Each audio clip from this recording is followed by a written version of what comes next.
Africa Content TV.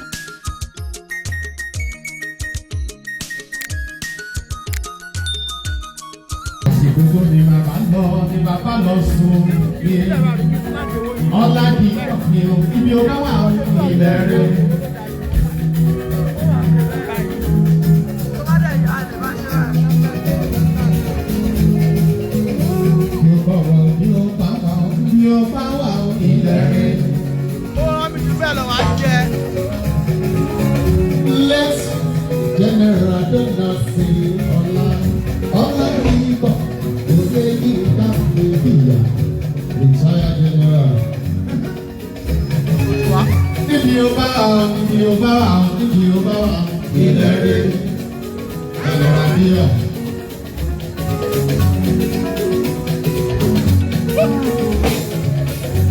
Aṣíwájú odò pẹ̀lú bàbá ní ọ̀rọ̀ rẹ̀. Aṣíwájú odò pẹ̀lú bàbá ní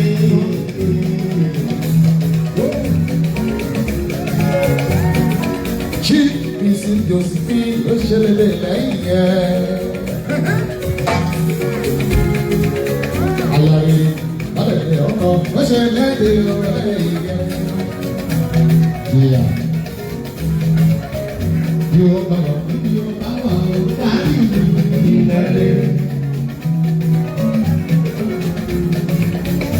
Let's get there and see all Ladipo, Yinka, Diya. Mama, if you're not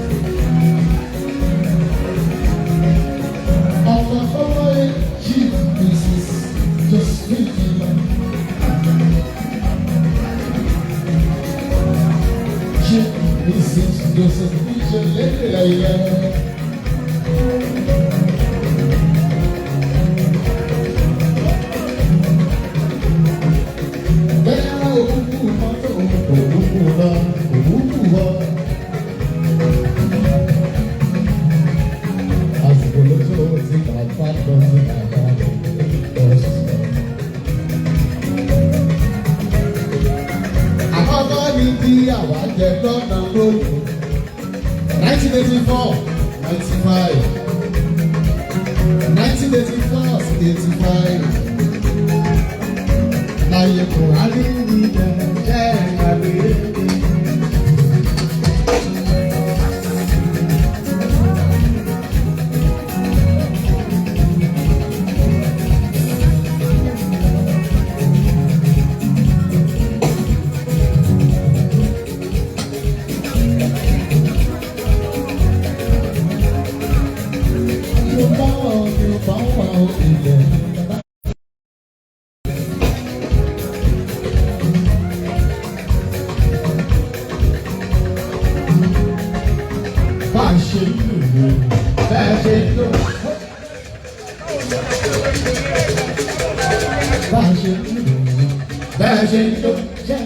Ibu omi aṣojú bóyá wákàjọ ọjọ́ ìdòwò ìmọ̀ hypertension ò lè ráyè kẹrin nínú bàtà àdúgbò pọ̀ nínú ìlú kíkẹ́.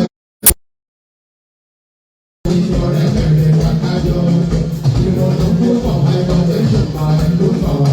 Bẹ̀rẹ̀ wákàjọ bẹ̀rẹ̀ wákàjọ tó lé òjò tó rọ̀.